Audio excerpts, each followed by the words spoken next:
Think 3 steps ahead. Strategic thinking for life. Most people are thinking about the next step.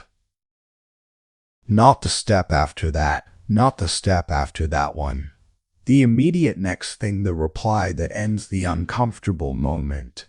The decision that relieves the current pressure, the action that solves the visible problem right in front of them. This is the natural mode of thinking for most people in most situations. It is also, in nearly every situation that actually matters, insufficient. Insufficient not because it produces obviously wrong answers. Often it produces answers that seem entirely right, that address the immediate situation adequately, that relieve the immediate pressure, that solve the visible problem. The insufficiency is invisible in the moment because the next step is handled. What is not visible is what the next step creates, the conditions that will determine the quality and the difficulty of every subsequent step. The reply that ended the uncomfortable moment has communicated something that will shape the next 10 interactions. The decision that relieved the pressure has foreclosed options that would have been valuable in 3 months. The solution to the visible problem has produced a less visible problem that will require attention later, in conditions that will be harder to navigate than the conditions available now. The person who is thinking 3 steps ahead is not predicting the future. They are doing something more practically powerful than that. They are modeling the conditions that their current choices will create, so that the current choices are made with the awareness of what they will require and what they will foreclose. The choice made with awareness of its downstream consequences is qualitatively different from the choice made only in response to the immediate upstream pressure. This is what strategic thinking actually is, not the elaborate planning of grand long-range schemes. The specific cognitive discipline of extending the assessment of any choice or action beyond the immediate step to the conditions it creates 2 steps out, 3 steps out further when the situation warrants it. This extension requires practice. It requires the specific development of the cognitive habits that make multi-step consequence modeling natural rather than effortful. And it requires the discipline to use what the modeling reveals to make choices based on the extended assessment even when the immediate step suggests something different. 10 chapters, each one a layer of the strategic thinking capacity. By the end, the way you evaluate choices, read situations, understand the people in them, and position yourself within them will be meaningfully different from where it is now. Not because you will have more information, because you will be using the information you already have differently, extending it further, modeling it more completely, and making choices from the fuller picture rather than from the immediate surface. Introduction. The distance between players. The difference between the strategic thinker and the reactive thinker is not primarily intelligence. This is worth stating clearly at the outset, because the assumption that strategic thinking requires exceptional intelligence is one of the primary reasons people do not develop it.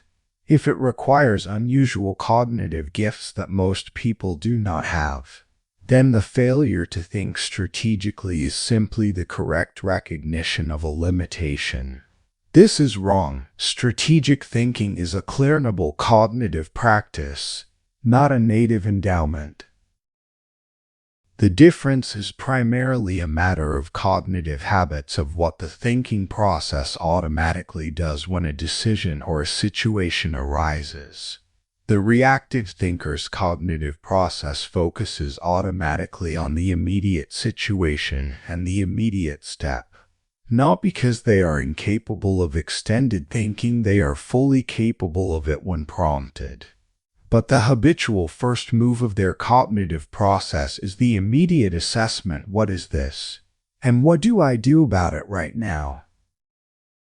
The strategic thinker's cognitive process has a different habitual first move: not just what is this and what do I do right now, but what does this doing right now create as conditions for what comes next? The extension is automatic, not effortful. It is the natural first move of a cognitive process that has been trained to include it. Training that process is what the 10 chapters of this audiobook accomplish. Not the teaching of specific strategic content, the specific situations you face or yours, and the specific strategic calculations they require cannot be presupplied. The building of the cognitive habits that make the strategic extension of thinking natural in whatever situations you actually face. The distance between the reactive thinker and the strategic one is not intelligence. It is habit, and habits are built. Chapter 1: Reactive thinking versus strategic thinking. Most people are thinking about the next step. The strategic thinker is thinking about where the next step leads. To understand the difference between reactive and strategic thinking as cognitive modes, not as character types, not as fixed capacities, but as habitual patterns that can be examined and modified, it helps to understand what each mode is actually doing when it engages with a situation. The reactive thinking mode engages with the immediate surface of the situation. It processes what is directly present: the visible problem, the expressed need, the current pressure, the immediate opportunity. It generates a response calibrated to these immediate features and produces the behavioral output that addresses them. The process is fast, efficient, and genuinely useful for the enormous category of situations in which the immediate features are the most relevant ones and the adequate response to them is all that is required. The strategic thinking mode engages with the immediate surface and with the structure underneath it. It processes not only what is directly present, but what the directly present situation is part of, the pattern it fits into, the trajectory it is on, the conditions that produced it, and the conditions that different responses to it will produce. It generates a response calibrated to both the immediate features and the extended structure, which is often meaningfully different from the response calibrated only to the immediate features. The difference between these two modes is not about thinking slowly versus thinking quickly. It is about what the thinking process is attending to. The reactive thinker attends to the foreground. The strategic thinker attends to the foreground and the background simultaneously, the visible event and the underlying structure that produced it and that the response to it will reshape. This simultaneous attention is what most people experience as the quality of strategic thinking when they observe it in others, the sense that the strategic person is seeing something more than the immediate situation, is operating with a broader and deeper picture of what is happening, is making choices that seem to anticipate conditions that have not yet developed. They are not prescient. They are structurally attentive in a way that the reactive person is not. Why reactive thinking is the default is a question worth engaging.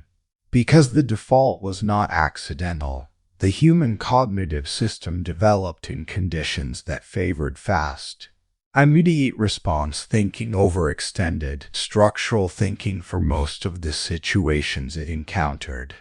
The immediate situation, the physical threat, the social confrontation, the resource opportunity that required prompt action was the relevant one, and the speed of response to the immediate situation was directly connected to outcomes in ways that extended structural thinking rarely was. Modern life has substantially changed the relationship between response speed and outcome quality in most of the situations that actually matter most. The decisions with the highest stakes, the career decisions, the relationship decisions, the financial decisions, the organizational decisions are almost never improved by speed and almost always improved by extended structural assessment. The conditions in which reactive thinking was optimal are no longer the dominant conditions, but the cognitive system that was shaped by those conditions remains the default operating mode. The specific costs of reactive thinking in modern high-stakes situations accumulate in recognizable patterns. The most common is the local optimization problem. The reactive response produces the locally optimal solution, the best answer to the immediate problem as currently defined, while simultaneously creating the conditions for a harder problem later. The locally optimal solution closes off the options that would have allowed the globally better path. The immediate pressure is resolved. The strategic position is weakened. A second common cost is the information cost. Every response to a situation communicates information about priorities, about boundaries, about capabilities, about how you will respond in similar future situations. The reactive response communicates this information automatically and without the deliberate assessment of what information is being communicated and whether it serves the longer-term position. The strategic response is made with awareness of what it communicates and how that communication shapes the subsequent situation. A third cost is the option foreclosure that reactive speed produces. Decisions made quickly, in response to immediate pressure, tend to commit to specific paths before the range of available paths has been fully assessed. The strategic thinker, by contrast, specifically works to preserve optionality to keep paths open that the immediate pressure is driving toward closing, because the value of those paths may become apparent only when the fuller picture of the evolving situation has developed.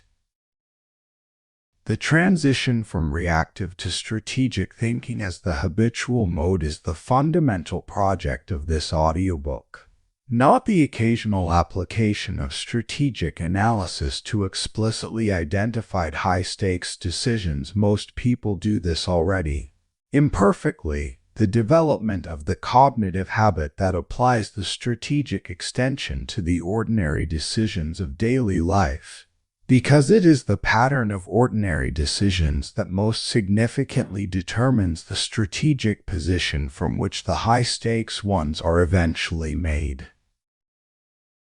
The practice begins with the single most important question in strategic thinking: not just what do I do next, but what does doing this create? That question, asked consistently, applied habitually, used as the natural extension of any assessment of any situation, is the foundational cognitive habit that all the subsequent chapters build upon. It is simple to state. It requires consistent practice to make automatic. And when it is automatic, when it is the natural first cognitive move rather than a deliberate supplement to the reactive assessment, it changes the quality of every decision it is applied to. Chapter 2. Seeing consequences early. The strategic advantage is not seeing more than others. It is seeing sooner what others will only see later. Early consequence perception is the specific cognitive skill that separates the effective strategic thinker from the person who has intellectually grasped the concept of strategic thinking but cannot operationalize it in real time. The concept is clear enough: extend the assessment of any choice beyond the immediate step to the conditions it creates. The challenge is the actual perceptual skill of doing this accurately and quickly enough to be useful, of seeing the downstream consequences of current choices before those consequences have materialized. This perceptual skill is not mystical. It does not require unusual powers of foresight or exceptional predictive accuracy. It requires the specific practice of following the logic of situations forward. If this is true, then what follows if this choice is made? What conditions does it create? If those conditions exist, what will the people in them do? And what will that require in response? The forward following of situational logic, not to perfect prediction, which is not the goal, but to the identification of the most likely downstream states and the preparation that their likelihood warrants. The mechanics of early consequence perception begin with the identification of the primary effects of a choice or action. The primary effects are the immediate, direct consequences, what this choice directly produces in this situation. For most decisions, these are relatively visible: the primary effects of a particular response to a conflict, of a particular career decision, of a particular resource commitment, are not difficult to identify, at least approximately. The strategic thinking begins in earnest with the secondary effects, the consequences of the consequences. The primary effect of a firm response to an unreasonable request is the maintenance of a boundary. The secondary effects include how the requester interprets and responds to the firm response. Do they accept it? Do they escalate? Do they seek the same accommodation through a different channel?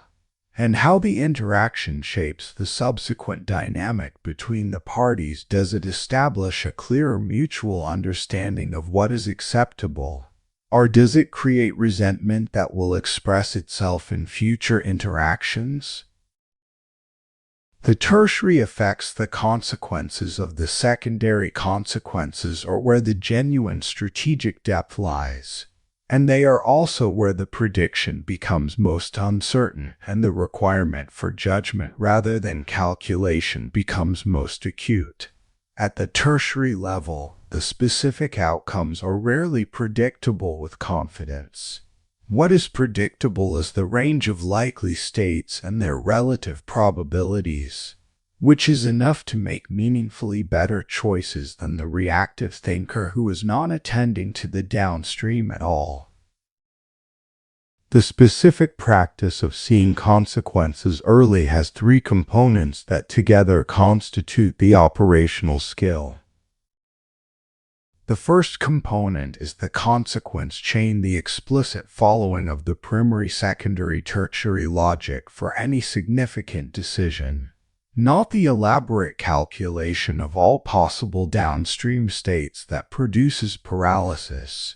Not strategy, the identification of the most likely primary effects, the most likely secondary effects given those primary effects, and the most significant tertiary states that the secondary effects make more or less probable.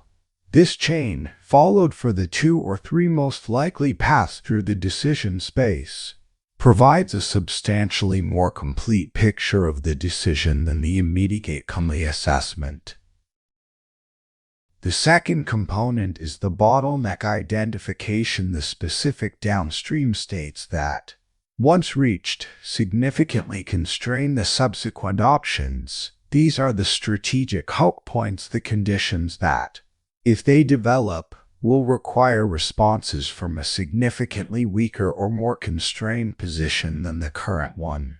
Seeing these hook points early, before they have developed, is the specific advantage that early consequence perception provides.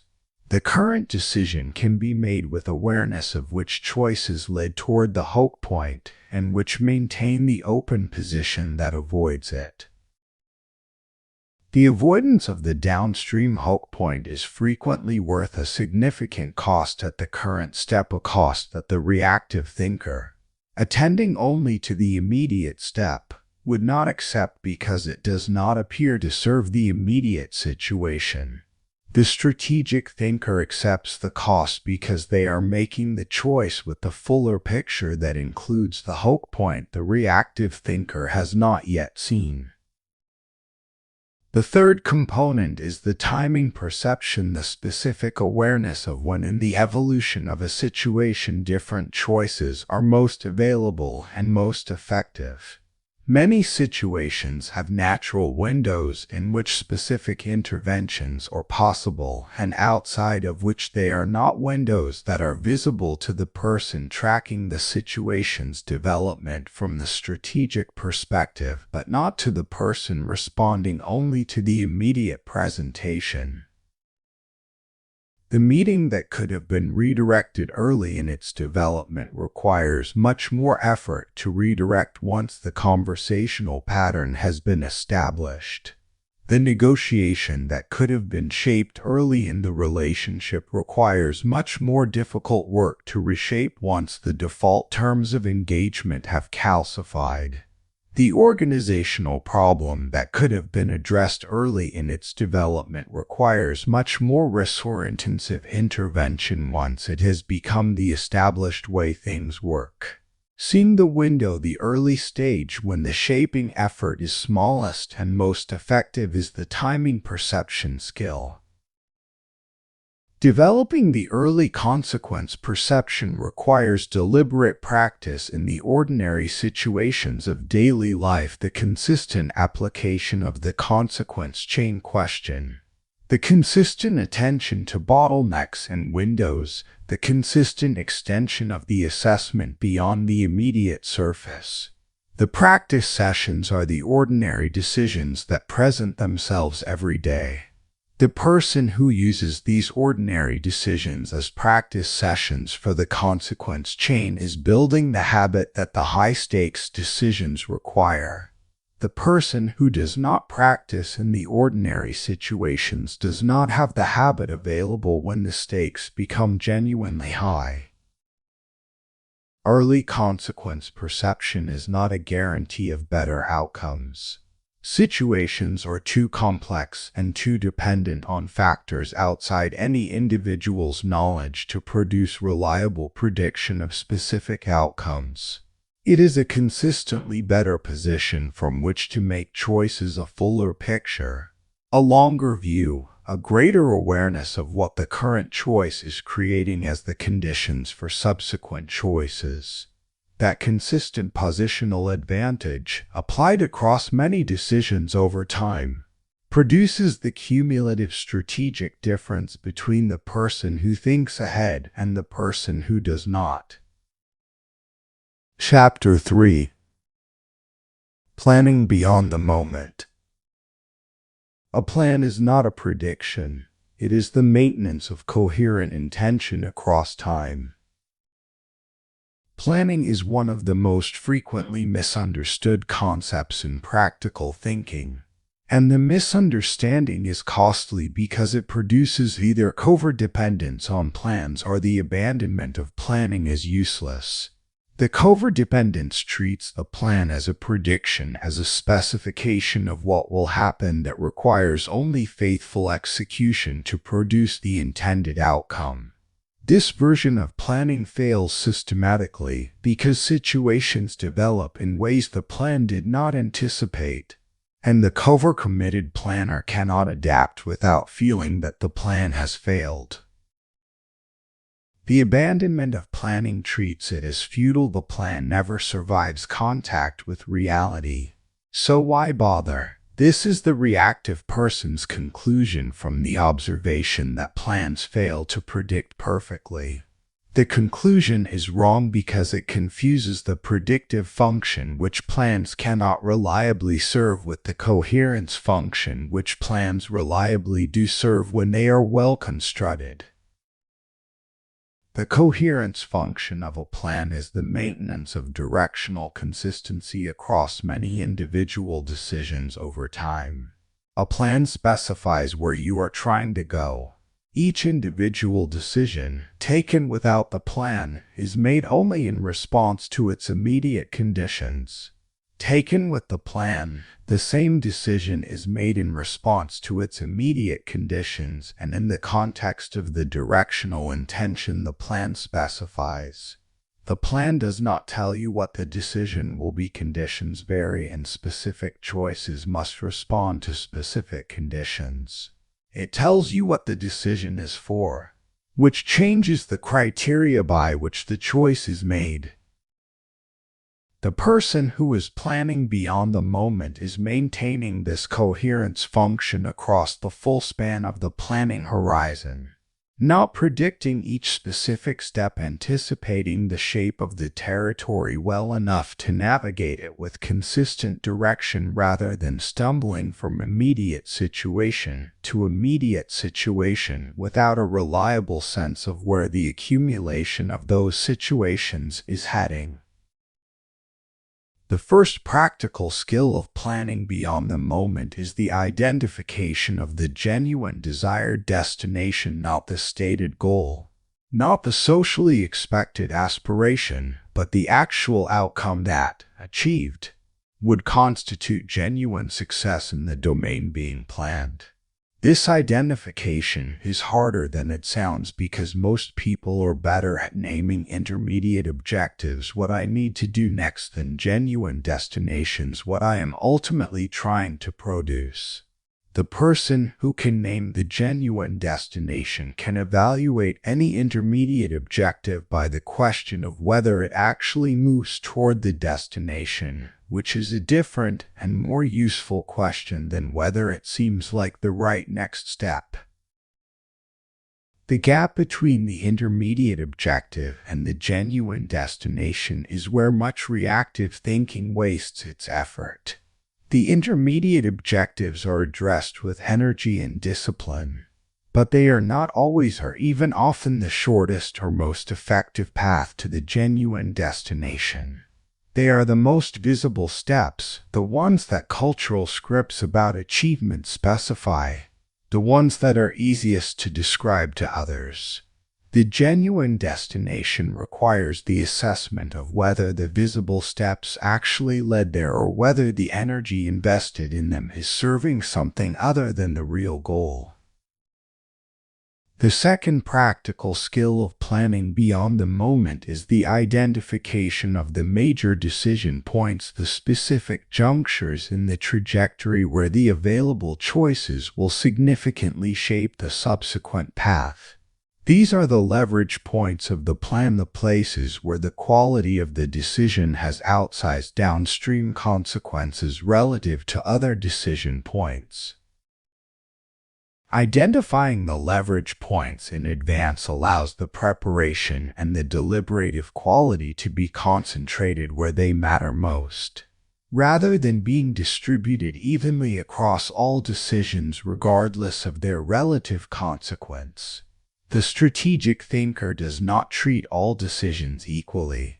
They identify the high leverage ones, the ones whose downstream consequences are most significant and most difficult to reverse, and invest in making those decisions from the best available deliberative process, even when the immediate pressure is toward quicker resolution. The third practical skill is the contingency practice, the deliberate consideration, for the most important choice points, of the scenarios that the plan did not anticipate and the responses that each scenario would require. This is not the paranoid planning for all possible bad outcomes. It is the specific identification of the 2 or 3 most probable alternative developments that the plan did not specify, and the advanced determination of how each would be handled if it materialized. The contingency practice has a specific psychological benefit beyond its practical one. It reduces the experience of surprise and disruption when the unplanned event occurs. The person who has thought through the likely alternative developments before they occur is not experiencing them as failures of prediction when they materialize. They are experiencing them as planned-for contingencies that require the responses that were already prepared. The equanimity this produces is not indifference, it is the specific composure of the person who is not encountering the unanticipated. Planning beyond the moment also requires the specific skill of maintaining the plan's coherence function while adapting its specific content to the changing reality that the plan encounters. A plan is not the specific steps. The specific steps will change as the situation develops. The plan is the directional intention and the identified destination. When the specific steps must change, they change in a way that maintains the directional intention rather than abandoning it, because the coherence function is what the plan is for. This distinction between the plan as specific steps, which must adapt, and the plan as directional intention, which must be maintained, is the specific cognitive skill that allows the strategic planner to be both flexible in execution and consistent in direction. The reactive thinker who confuses these levels either holds the specific steps too rigidly when conditions require adaptation, or abandons the directional intention along with the specific steps when the first encounter with reality requires a change. The plan that survives contact with reality is not the one with the most accurate predictions. It is the one with the clearest directional intention and the most flexible specific steps. The plan whose author understands what they are trying to produce and is therefore able to navigate the unanticipated developments without losing the thread of the genuine goal. Chapter 4: Understanding Human Behavior. Every strategic situation is primarily a human situation. The pieces on the board are people, and people follow patterns. Strategic thinking in the abstract, the consequence chain, the leverage points, the contingency planning is necessary but insufficient. The situations in which strategic thinking is most needed are almost always primarily social. They involve other people whose responses to your choices shape the downstream conditions more than any other single factor.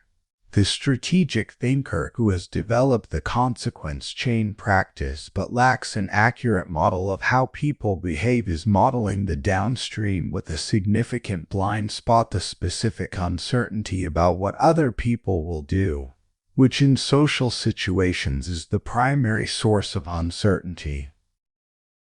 This chapter addresses that blind spot, not with the pretension that human behavior is fully predictable. It is not.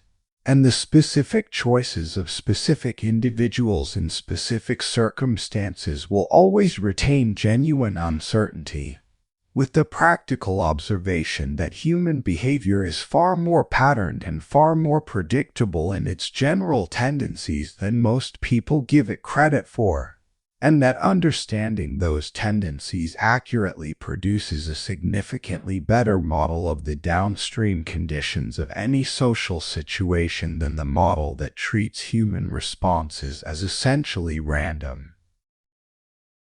The first and most foundational principle of human behavior for strategic purposes is self-interest consistency across the vast majority of situations and the vast majority of people.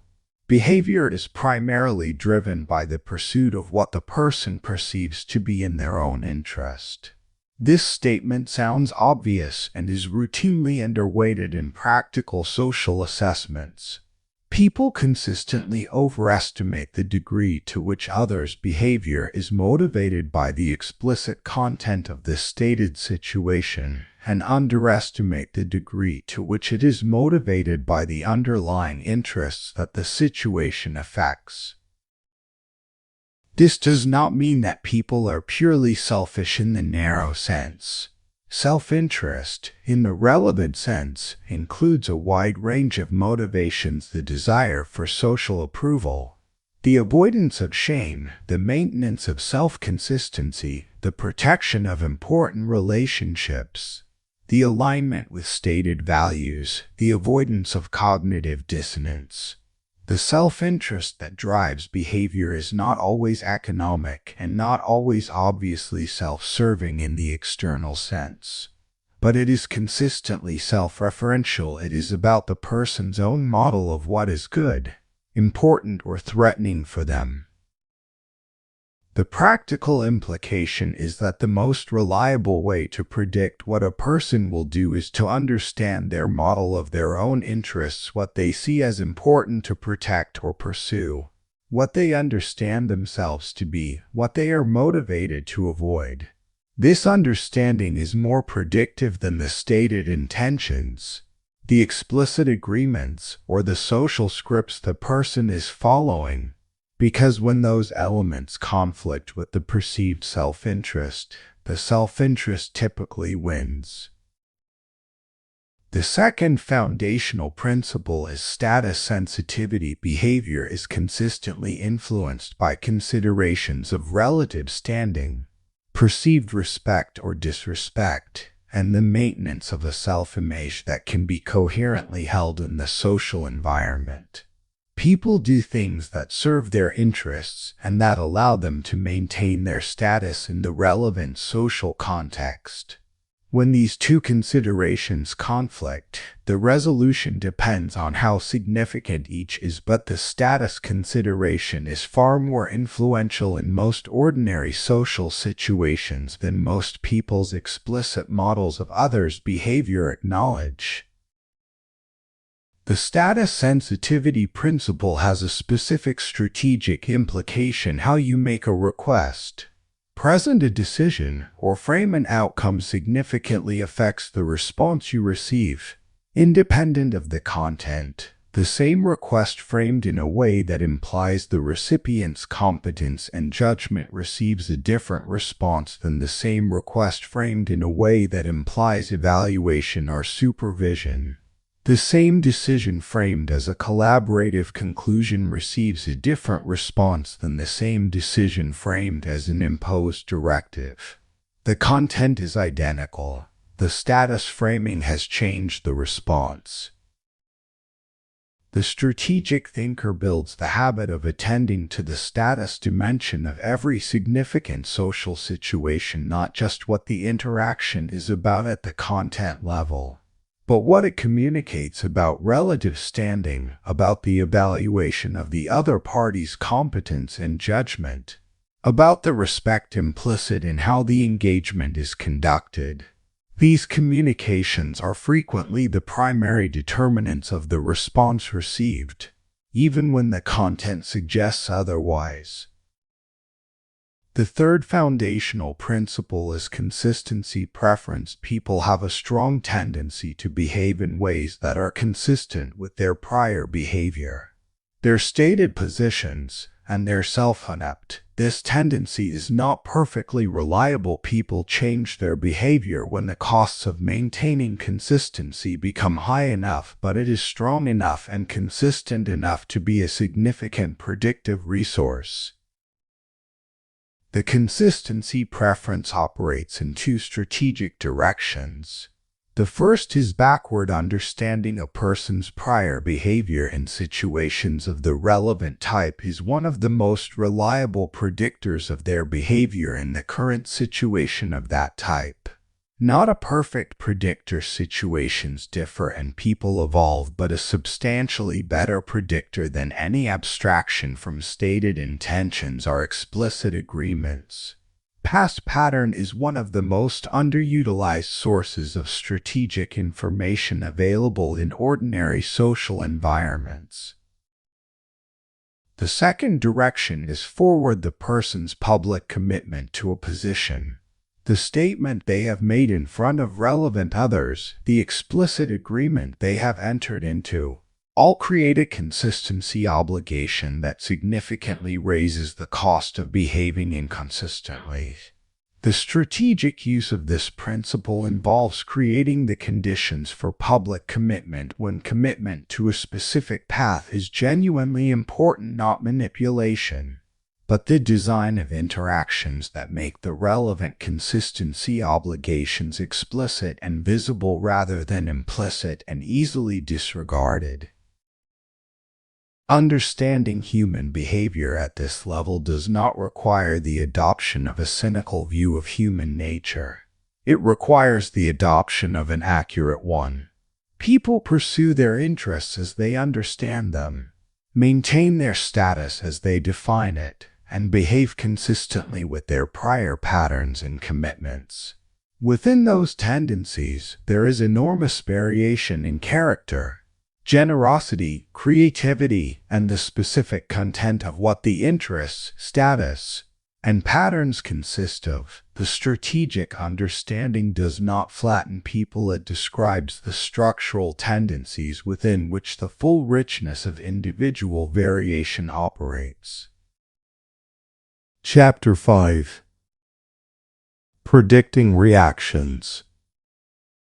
The strategic thinker is not clairvoyant. They are specific about which person, which type of situation, which pattern of behavior has been reliably observed. Chapter 4 established the general principles of human behavior. This chapter builds the specific practice of predicting reactions, the operational skill of translating general behavioral understanding into specific expectations about how a specific person will respond to a specific choice in a specific situation. This is the most practically demanded and most cognitively demanding element of strategic social thinking. The demand is high because the predictions must be useful, specific enough to actually inform choices about how to approach the person and the situation. The cognitive demand is high because the translation from general principles to specific predictions requires a substantial amount of person-specific information and the judgment to weight and integrate it accurately. The foundation of specific reaction prediction is the behavioral profile, the accumulated, organized understanding of how a specific person tends to respond to situations of specific types. This profile is not a fixed characterization of the person as a type. It is the record of observed patterns, what they have consistently done in situations of these types, what has consistently triggered specific reactions in them, what their pattern of response has been when similar conditions were present previously. The behavioral profile is built through deliberate observation, the specific attentiveness to behavioral patterns that most people do not apply to the social information that their ordinary interactions provide. Most people observe and register events in their social environment: what happened, what was said, what the outcome was. The strategic observer is also observing patterns, not just what happened, but how this compares to what has happened in similar situations previously, and what the consistency or inconsistency of the pattern tells them about the underlying interests and sensitivities that are driving it. The deliberate observation practice requires the specific question: what is consistent about this person's behavior across situations of this type? Not the dramatic or memorable instances; those are interesting but frequently unrepresentative. The ordinary, repeated behavior across many ordinary instances is where the reliable patterns live. The person who consistently defers to authority in formal settings but takes initiative when oversight is absent. The person who is consistently generous when their status is secure but becomes territorial when their position feels threatened. The person who follows through on commitments when they have explicitly agreed in front of others but not when the agreement was only implicit. These patterns are visible in ordinary interaction, and they are highly predictive when the relevant conditions arise. The second practice of reaction prediction is the situational trigger mapping, the identification of the specific situational features that reliably produce specific reactions in the person. These are the inputs that reliably activate specific behavioral patterns regardless of the specific content of the situation. The person whose anxiety trigger is reliably activated by ambiguity about expectations. The person whose defensive trigger is reliably activated by any question that could be interpreted as evaluating their competence. The person whose collaborative engagement is reliably activated by being explicitly asked for their perspective before a decision is made. The trigger mapping is more specific than the general behavioral principles and more immediately actionable, knowing that a specific person's defensive reaction is reliably triggered by a specific type of input allows the strategic thinker to frame the same substantive content in a way that avoids the trigger, producing the constructive engagement rather than the defensive reaction without changing the substance of what needs to be communicated. A crucial element of accurate reaction prediction is the distinction between the stated position and the operating motivation. Most people have a stated position, what they say they want, what they explicitly endorse in public discussion, and an operating motivation, what is actually driving their choices and their responses. These are often congruent when they diverge. The operating motivation is the more reliable predictor of behavior. The stated position is what is presented in social interaction because it is socially acceptable, strategically advantageous to present, or genuinely believed but only partially complete. The operating motivation includes all the self-interest considerations, the status concerns, the relationship preservation impulses, the face-saving requirements, the deeply held values that may not have been articulated that are actually weighting the decision. The experienced strategic observer learns to see behind the stated position to the operating motivation, because the operating motivation is what will determine the person's actual response when the situation becomes sufficiently costly or high stakes for the gap between the two to become behaviorally relevant. The practical skill of reading operating motivation is developed through the accumulation of observations across many instances where the stated position and the actual behavior could be compared. Each instance of a person behaving in a way that differs from their stated position is data about the operating motivation that the stated position was not fully capturing. Over many such observations, the pattern of the operating motivation becomes more visible and more accurately predictive than the stated position alone. Prediction errors and their correction are a necessary part of the creation prediction practice, because no model of a person's behavior is perfect, and the willingness to update based on disinforming evidence is essential to maintaining the accuracy of the model. The strategic thinker who has formed a prediction about a person's likely response to a specific situation and then observed a different response uses that disinformation as information which element of the behavioral model was wrong. And what does the unexpected response reveal about the underlying pattern that the model had not accurately captured? This updating practice keeps the behavioral model current and genuinely predictive rather than allowing it to calcify into a fixed characterization that is used to justify prior expectations rather than to accurately predict future behavior. The person changes over time, and the model must change with them. The strategic value of the model is in its accuracy, which requires the ongoing discipline of using disinformation as a source of refinement rather than as an inconvenience to be explained away. Chapter 6: Long-Term Decisions. A long-term decision is not a decision about the distant future. It is a decision made with the distant future in the frame.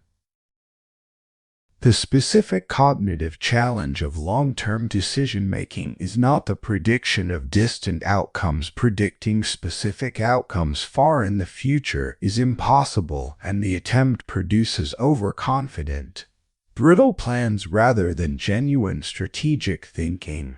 The challenge is making current decisions that keep valuable long-term options open and create the conditions for good long-term outcomes, even in the absence of specific knowledge about what those outcomes will be. This reframe is significant. Long-term thinking is not primarily about the future. It is about the present decision, made with a fuller awareness of its downstream implications. The question is not what will happen in 10 years. That is unknowable. The question is, what does this decision preserve? What does it foreclose? And which of the foreclosed options might I regret not having available when the future conditions that I cannot yet see have developed? The specific cognitive distortions that make long-term decision-making difficult are well documented and consistent across most people. The most fundamental is temporal discounting, the systematic undervaluation of future consequences relative to present ones, with the degree of undervaluation increasing as the temporal distance of the consequence increases. The same outcome, the same gain or loss, is cognitively experienced as less significant when it is in the future than when it is immediate, and is less significant the more distant the future in which it occurs. Temporal discounting is not irrational in all contexts. Future outcomes are genuinely more uncertain than present ones, and some degree of discounting reflects this genuine uncertainty. The problem is that the degree of discounting that most people apply is significantly larger than what genuine uncertainty would warrant. And the result is the consistent underinvestment in the long term that produces the most costly category of regret, the decision that served the immediate situation well but foreclosed the long-term path that would have produced the most genuine value. The practical correction for temporal discounting is not the exhortation to value the future more. It is the deliberate technique of translating future consequences into the present frame. Instead of asking, "What will I want in 10 years?" a question that activates the discounting mechanism, ask, "What would I give today to have the option I am about to foreclose?" The translation from the future frame to the present frame reduces the discounting effect and produces a more accurate valuation of the long-term consequence. The second major distortion in long-term decision-making is the vividness asymmetry. The present situation is cognitively vivid. It is directly experienced, fully detailed, emotionally alive, while the future situation is abstract, schematic, and emotionally flat. Decisions made in the vivid present against the abstract future are systematically biased toward the present, because the vividness of the present experience carries a persuasive weight that the abstraction of the future cannot match, regardless of the relative importance of each. The vividness asymmetry correction is the deliberate practice of making the future situation as cognitively vivid as possible before making the decision. This is not a visualization exercise in the motivational sense. It is a specific cognitive technique for reducing the vividness asymmetry by investing deliberate attention in the detailed construction of the future scenario. What specifically would the future state look like if this decision plays out as expected? Who would be affected, and how specifically? What would the constraints look like from inside them? What would the opportunities look like from inside them? The more concretely and specifically the future scenario is constructed, the less severe the vividness asymmetry, and the more accurate the relative weighting of present and future consequences in the decision. The third major distortion is what might be called the return to baseline assumption, the cognitive default that the present situation will essentially persist into the future, with only the specific changed element that the decision is addressing altered. This assumption systematically underestimates the degree to which the entire situation will change over the long-term horizon, and therefore underestimates both the risks and the opportunities that the decision creates in a changed future context. The strategic long-term decision is made with the explicit acknowledgement that the future context will be substantially different from the present one in ways that are not fully predictable, and that the value of different choices in the future context will be different from their value in the present context. The question is not only what is the better choice now, but what choice produces a better position from which to navigate a substantially different future, even if the specific nature of that future cannot be known. The specific practical framework for long-term decisions integrates the corrections for all three distortions: the present frame translation to correct temporal discounting, the deliberate vivification of the future scenario to correct the vividness asymmetry, and the explicit rejection of the return to baseline assumption in favor of the question what choice produces the most robust position across the range of likely future scenarios, not just across the expected one. The most robust position is the one that preserves the widest range of valuable options, that creates the least patch dependence on specific outcomes materializing as expected, and that builds the most transferable capabilities and relationships rather than the ones that are most valuable only in the specific expected future. Optionality, transferability, and robustness are the three qualities that long-term decisions should explicitly optimize, because these are the qualities that produce the most genuine value across the full range of futures that might actually develop. The long-term decision is not made once, implemented, and forgotten. It is made, monitored, and periodically reassessed as the future context develops and reveals which of the anticipated scenarios is actually materializing. The strategic long-term thinker maintains the monitoring practice, the periodic revisiting of the decision and its downstream trajectory, so that the adaptation of the specific steps can be made while maintaining the directional intention that the decision was designed to serve. Chapter 7: Strategic Patience. Patience in the strategic context is not waiting. It is the deliberate preservation of options while conditions develop toward the state in which the best action is available.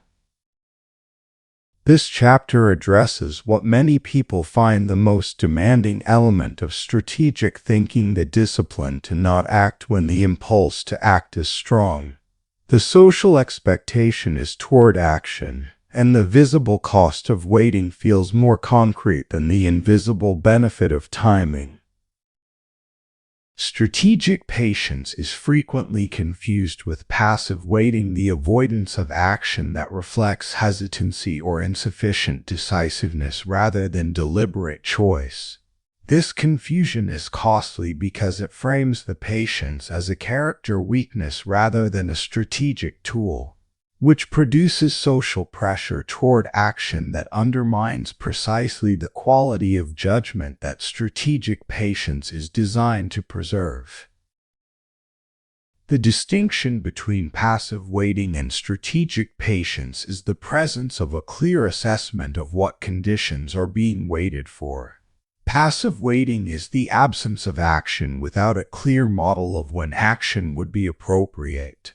Strategic patience is the deliberate holding of action because the current conditions are not the optimal ones for the action being considered, because the available information is insufficient, because the other party's positions have not yet developed to the point where engagement would be most productive, because the resource commitment the action would require would be better deployed when the situation has clarified, or because the timing of the action relative to other developments in this situation will significantly affect its impact.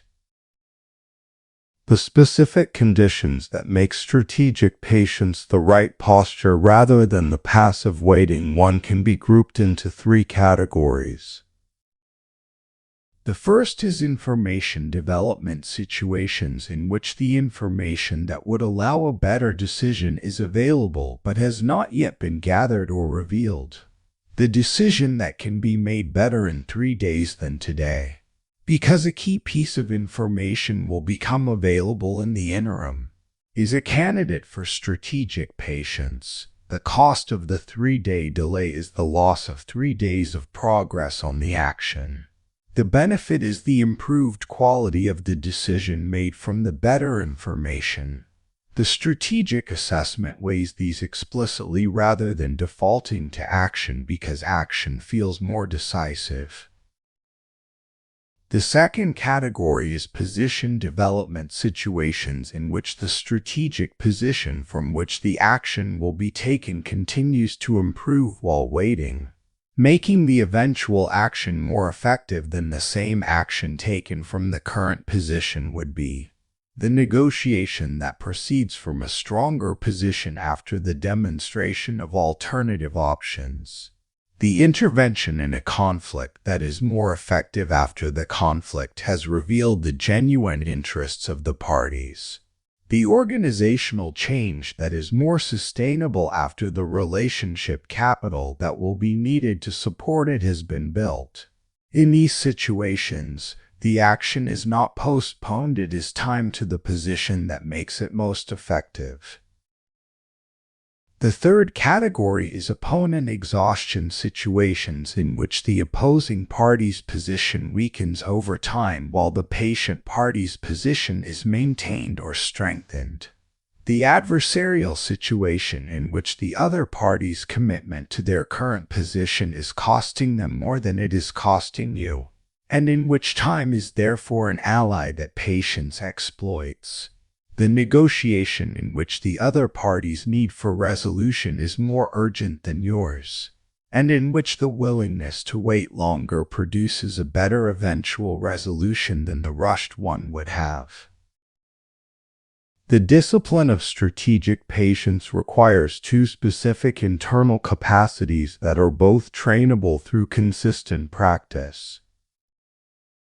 The first is the tolerance of ambiguity, the ability to hold a situation in the unresolved state without the internal pressure toward resolution that most people experience as genuinely uncomfortable.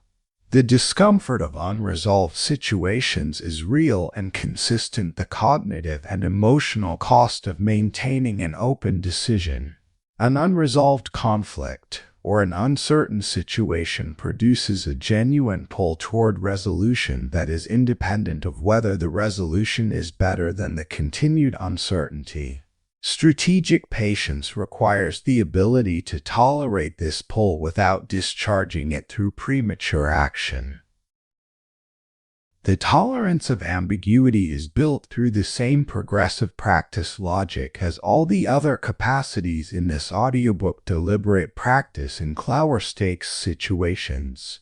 Building the tolerance gradually through accumulated instances of holding the uncertainty without resolving it prematurely, until the tolerance is strong enough to hold across the higher stakes situations where the pull toward premature resolution is strongest.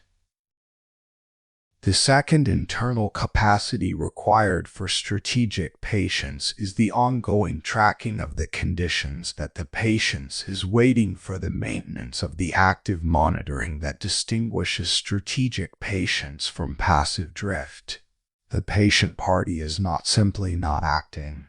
They are watching the development of this situation for the specific indicators that the conditions for action or developing the information becoming available. The position strengthening, the opposing party's position weakening. When those indicators appear, the patient transitions to action, and the action taken from the patiently developed position is more effective than the same action would have been at the beginning of the waiting period. The failure mode of strategic patience is the drift from patient waiting into an action, the situation in which the conditions being waited for are no longer clearly specified. The monitoring has become perfunctory, and the patience has become the avoidance of action for its own sake. This failure mode is prevented by the ongoing discipline of maintaining the explicit specification of the conditions being waited for and the active monitoring of whether those conditions are developing. Strategic patience is not the most glamorous element of strategic thinking. The decisive action, the bold move, the visible assertion of capability, these are the elements of strategy that are celebrated in most narratives about effective people. But the patient assessment that determines when the bold move will be most effective, the disciplined waiting that preserves the optionality the bold move will require, and the timing precision that makes the same action twice as effective as it would have been at the earlier or later moment, these are the elements that most consistently distinguish the results of effective strategic thinking from the results of merely energetic and well-intentioned action. Chapter 8. Thinking like a chess player. Chess is not a game of intelligence. It is a game of structured thinking applied consistently. The structure is learnable. The consistency is built. The chess player analogy for strategic thinking is common enough to have become a cliché. And clichés are usually clichés because they capture something real. What the chess analogy captures is the specific structure of multi-step consequence thinking. Each move creates a new board position. Each board position contains specific opportunities and constraints for subsequent moves. And the quality of the current move must be evaluated against the board positions it is likely to create rather than against its immediate local effect. But the analogy is routinely understood at too shallow a level, which is why it produces the cliché rather than the practical guidance. The insight of the chess player is not simply think ahead. Everyone knows they should think ahead. It is the specific cognitive structure through which thinking ahead is organized, the systematic move tree, the position evaluation, the principle-based pruning, and the adaptive calculation under uncertainty. Each of these has direct applications to real-world strategic thinking that the shallow version of the analogy misses. The move tree is the systematic extension of the assessment from the current position through the range of responses available, through the further range of the opponent's responses to each of those, and through the further range of your responses to each of those. In chess, this tree is built literally the specific moves and their specific responses. In real-world strategic thinking, the tree is probabilistic and sketched rather than comprehensive and specific, the most likely responses to the most likely actions, traced forward to the second and third level, with genuine engagement with the full range of likely responses rather than only the most convenient ones. The specific error that the move tree structure prevents is the anticipation of only the desired response to the current move.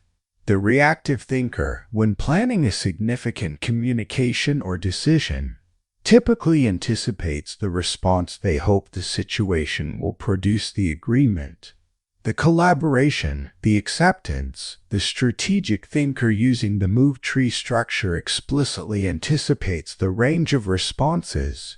including the ones they would prefer not to receive, and assesses the available responses to each.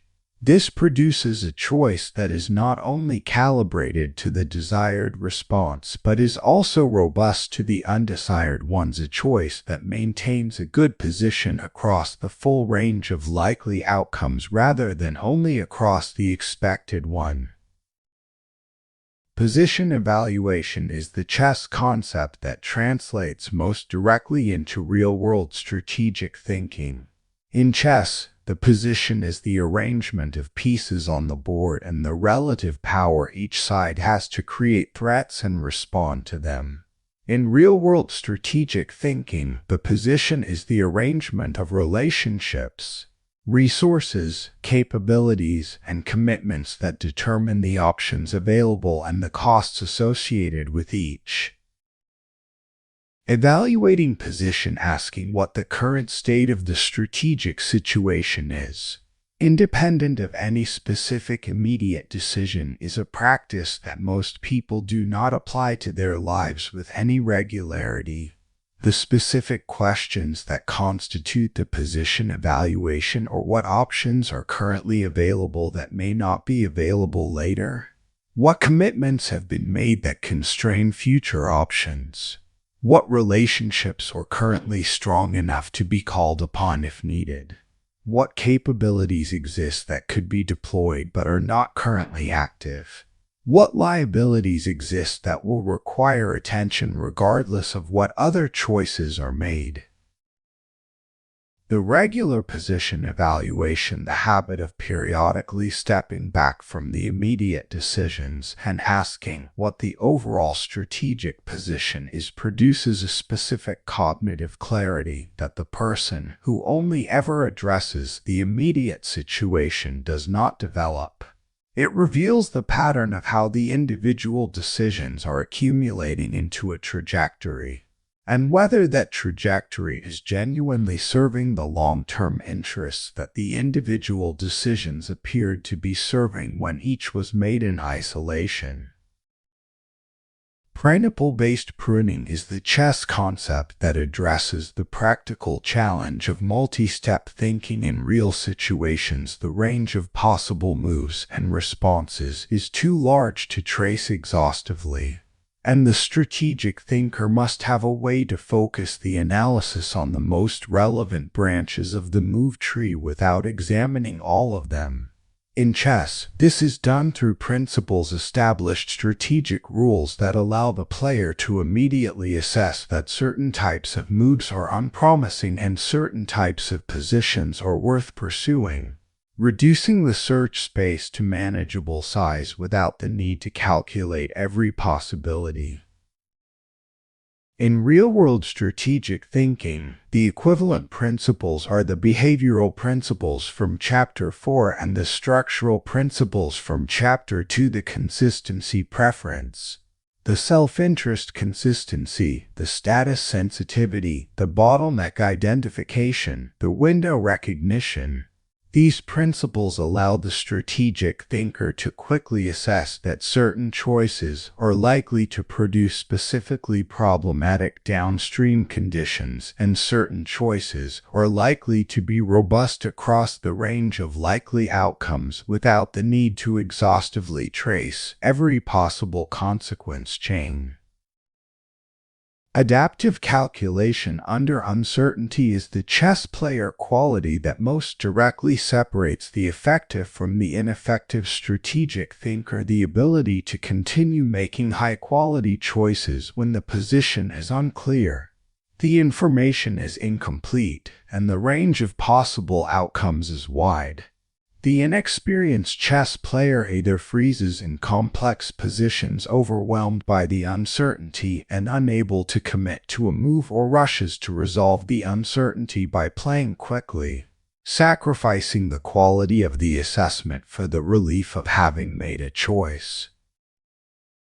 The experienced chess player applies the consistent cognitive structure, the move tree, the position evaluation, the principle-based pruning, to the complex position just as to the simple one. accepting that the result will be an uncertain best judgment rather than a clear answer, and committing to that best judgment with the equanimity that comes from having followed the right process even though certainty was not available. The process commitment is the key. The experienced strategic thinker is not committed to specific outcomes. They know that outcomes are partly beyond their influence. They are committed to the cognitive process that produces the best available choices given the information and the uncertainty that actually exist. The process commitment provides the equanimity to accept uncertain outcomes while maintaining the discipline that gives those outcomes the best chance of developing in the intended direction. Chapter 9. Building Mental Models. A mental model is not a theory. It is a functional representation of how something works, accurate enough to produce better predictions and better choices than operating without it. The strategic thinker does not operate from first principles every time a new situation arises.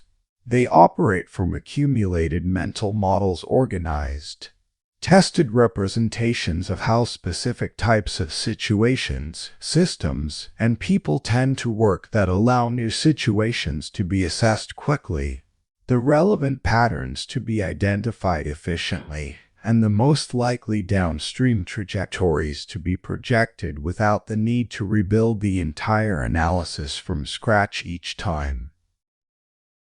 Mental models are the accumulated cognitive infrastructure of strategic thinking.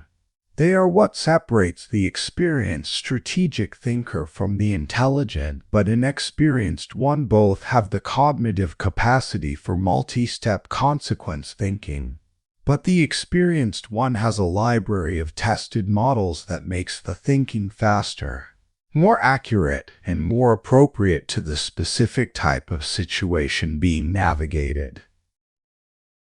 Building mental models is therefore not an abstract intellectual exercise. It is the deliberate cultivation of cognitive infrastructure that will make future strategic thinking more effective. The investment in building accurate mental models is an investment in the quality of every future decision that the models will be applied to. The first category of mental models worth building deliberately is situational models, organized representations of how specific types of situations tend to develop. The negotiation that begins with extreme initial positions tends to develop in specific ways that experienced negotiators have modeled. The anchoring effects, the concession patterns, the signals that indicate movement is possible, the conditions under which impasses form and the conditions under which they resolve.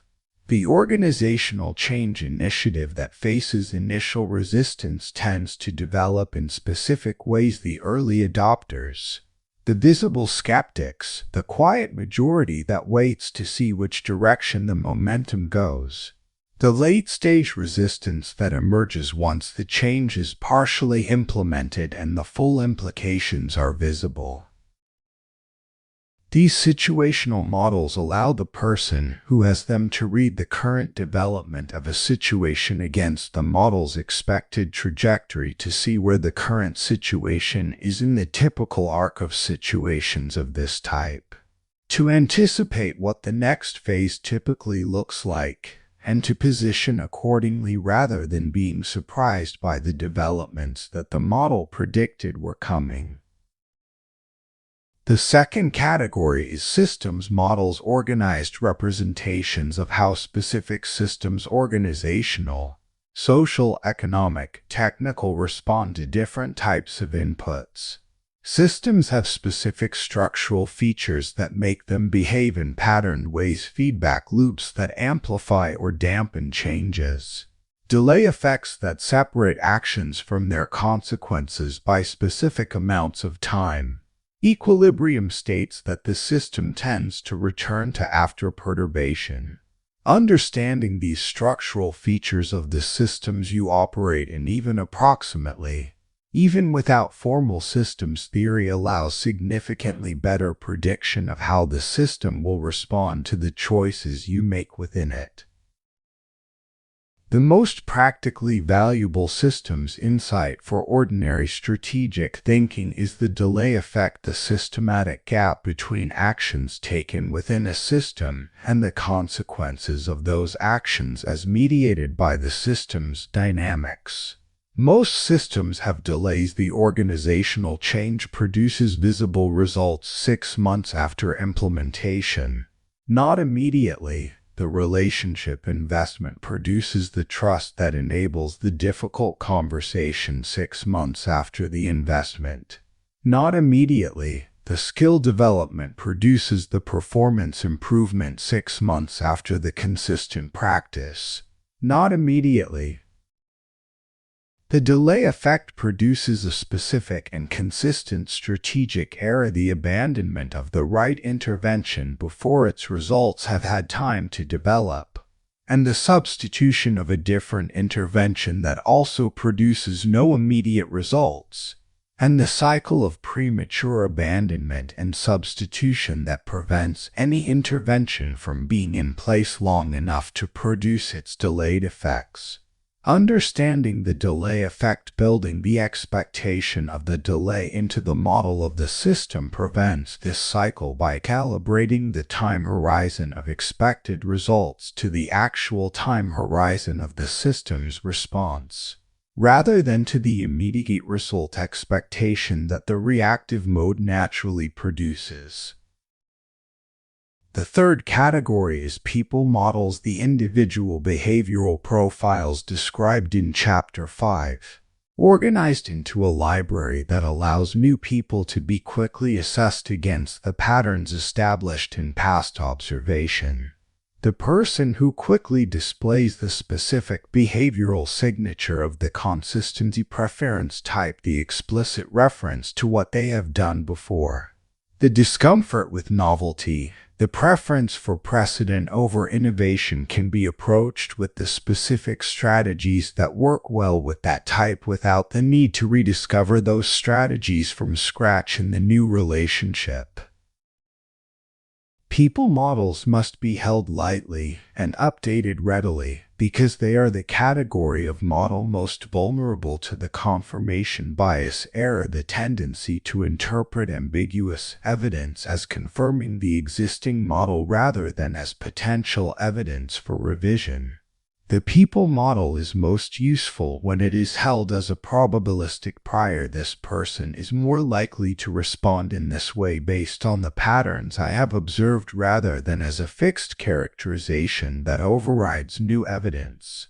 The updating discipline from Chapter 5 applies here with particular force. Building mental models deliberately requires the specific practice of systematic reflection after significant experiences. The event occurs, the negotiation, the conflict, the organizational initiative, the relationship development. The mental model building practice asks, what did this confirm about my existing model of situations of this type? What did it disconfirm? What unexpected developments occurred? And what do they suggest about the model's incompleteness?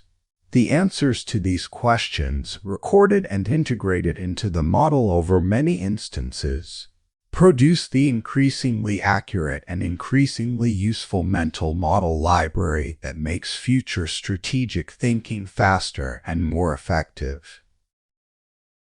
The mental model library is built over years of deliberate observation and reflection.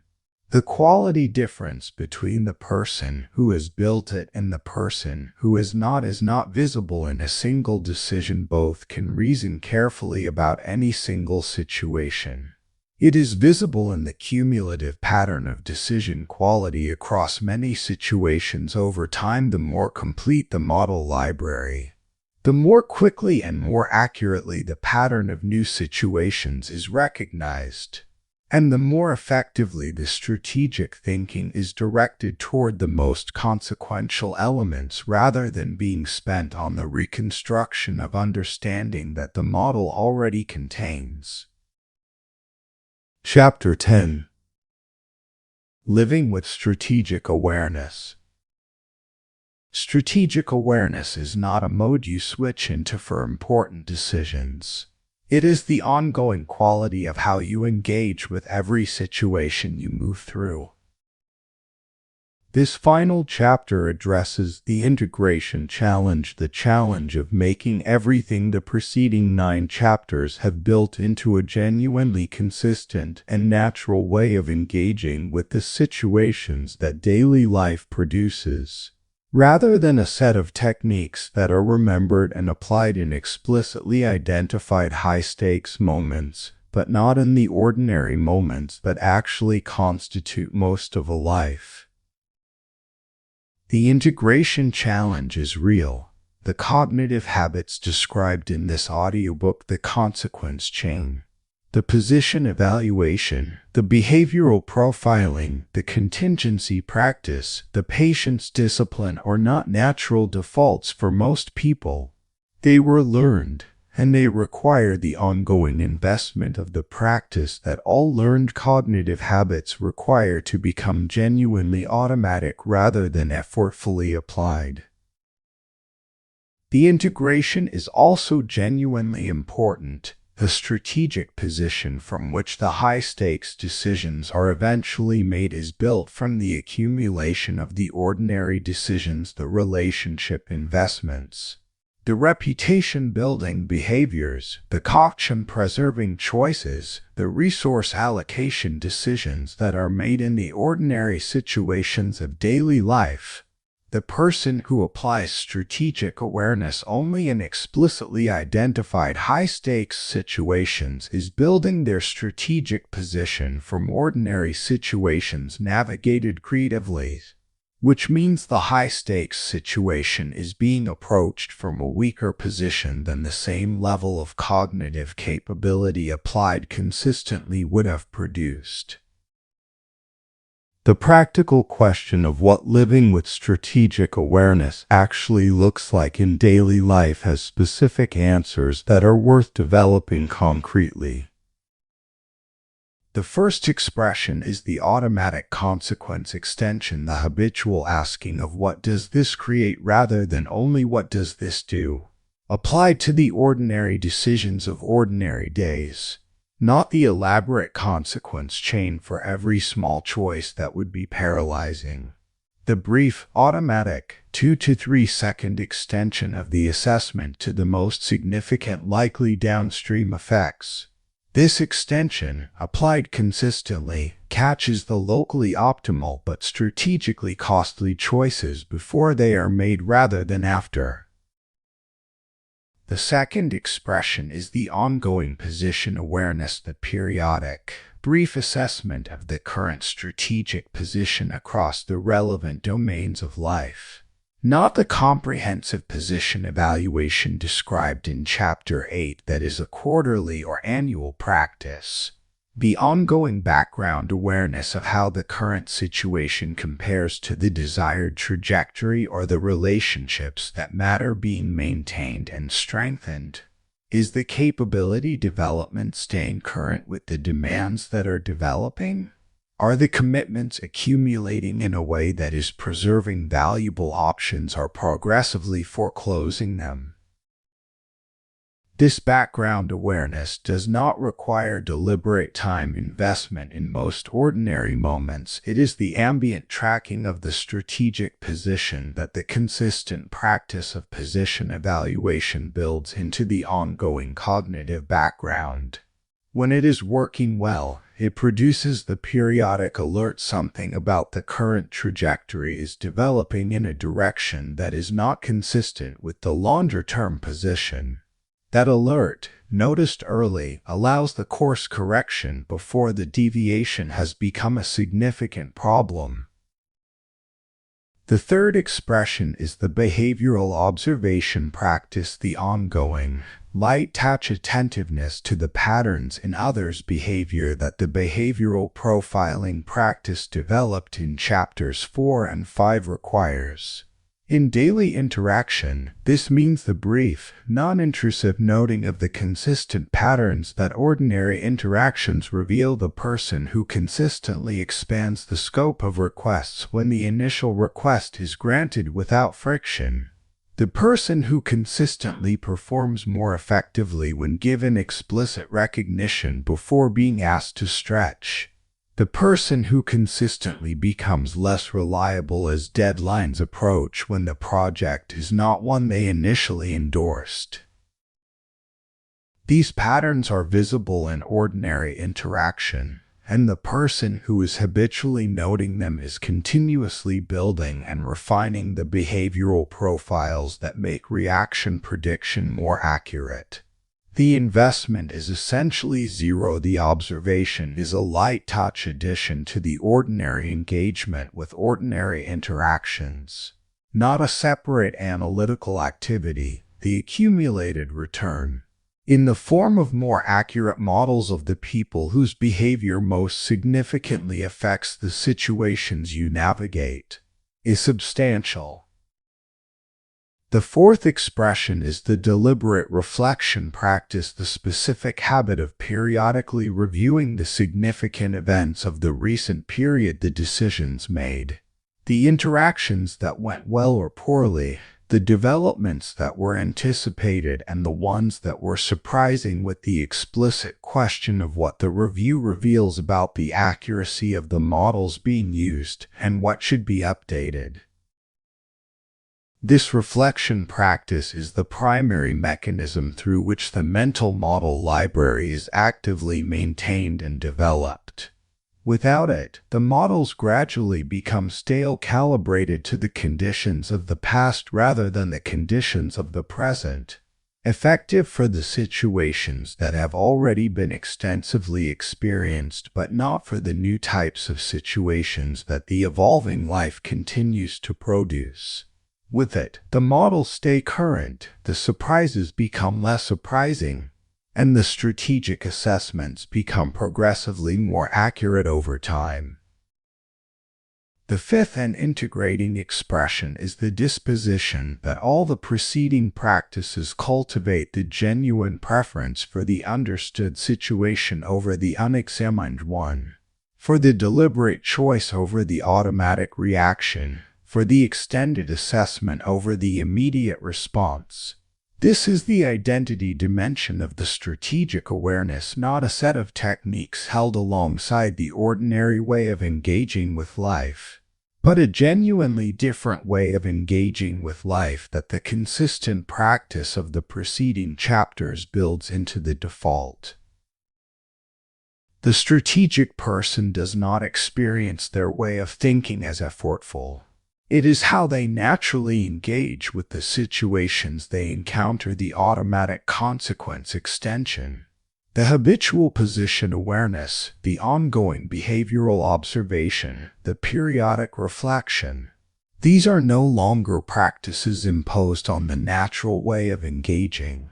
They are the natural way of engaging, built through the accumulated practice that has made them the new default. This is the destination that the 10 chapters of this audiobook have been building toward, not the possession of strategic techniques, but the strategic disposition, the quality of mind that is consistently, naturally, and without particular effort thinking 3 steps ahead. Closing. The thinking that compounds. 10 chapters, 1 cognitive transformation. Not the transformation of intelligence. The intelligence was already there. The transformation of what the intelligence is applied to. The extension of the habitual cognitive process from the immediate situation to the structure underneath it. From the next step to the conditions the next step creates. From the visible board to the positions 3 moves ahead. Chapter 1 established the foundational contrast and its costs. The reactive modes focus on the immediate foreground versus the strategic modes' simultaneous attention to the immediate foreground and the underlying structure. The local optimization problem, the choice that solves the immediate difficulty while creating the strategic liability. The information cost, the automatic communication of position and priority that every response provides and that the reactive communicator does not consciously evaluate. The option for closure, the commitment speed that closes paths before the fuller picture has revealed which paths are most worth preserving. And the single most important question in strategic thinking, not just what do I do next, but what does doing this create? Chapter 2 built the operational skill of early consequence perception, the three-level consequence chain. The bottleneck identification that sees the downstream hook points before they have developed. And the timing perception that identifies the windows when specific interventions are most effective and the periods when they are not. The compound strategic advantage that accumulates from consistently better positional awareness rather than from any single impressive move. Chapter 3 addressed the planning dimension, the reframe of planning from prediction to coherence function, maintaining directional intention across the many individual decisions that conditions make variable. The genuine destination versus the intermediate objective. The leverage points where deliberative investment has the highest return. And the contingency practice that reduces surprise by pre-specifying the responses to the most likely alternative developments before they occur. Chapter 4 built the foundational understanding of human behavior, self-interest, consistency as the primary driver, status sensitivity as the pervasive modifier, consistency preference as the most reliable predictor of future behavior from past pattern. The practical implication that how a request is framed changes the response independently of the request's content, because the framing communicates the status dimension that drives the response as much as the content does. Chapter 5 translated the general behavioral principles into the specific practice of predicting reactions, the behavioral profile built from deliberate observation of patterns across many ordinary instances. The trigger mapping that identifies which situational inputs reliably produce which specific reactions. The distinction between stated positions and operating motivations. And the operational value of seeing behind the stated position to the interest structure that will determine behavior when the stakes are high enough to reveal the gap. And the updating discipline that keeps the model accurate rather than allowing it to calcify into a fixed characterization. Chapter 6 developed the specific cognitive practices for long-term decision-making, the present frame translation to correct temporal discounting, the deliberate visification of the future scenario to correct the vividness asymmetry, and the explicit rejection of the return to baseline assumption. The three qualities that long-term decisions should optimize: optionality, transferability, robustness as the substitute for the specific outcome prediction that the long-term horizon makes impossible. Chapter 7 built the discipline of strategic patience, the deliberate preservation of options while conditions develop toward the state that makes the best action available.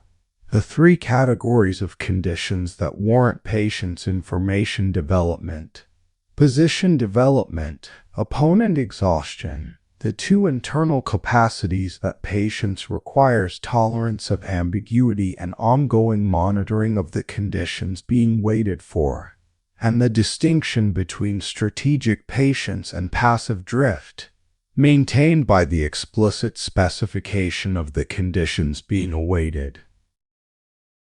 Chapter 8 applied the chess player structure to real-world strategic thinking. The move tree as the systematic anticipation of the range of likely responses rather than only the desired one.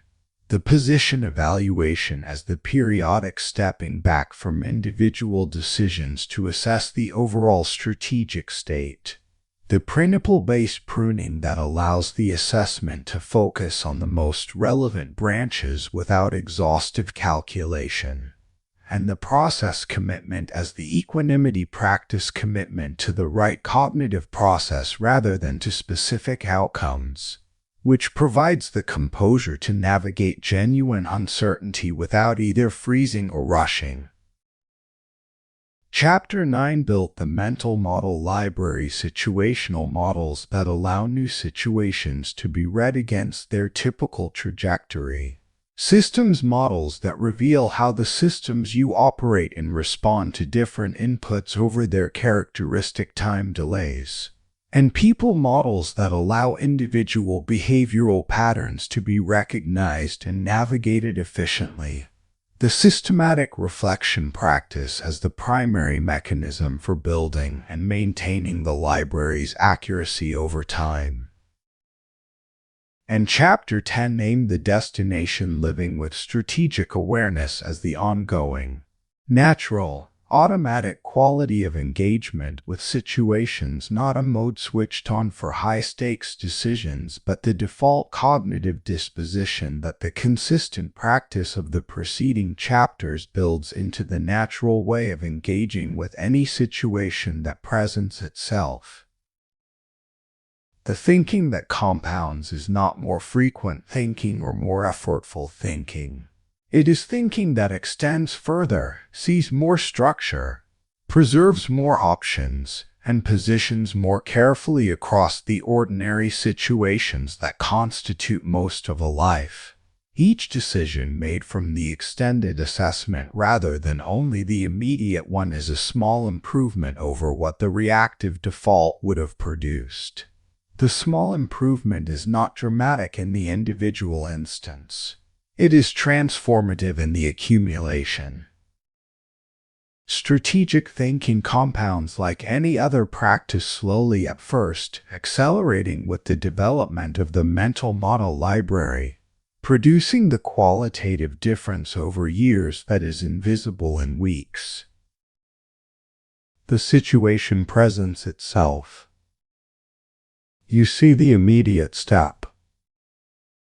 You see what the immediate step creates. You see what that creates. You choose from that fuller picture. That is the thinking, applied to every situation, ordinary and significant alike. 3 steps ahead.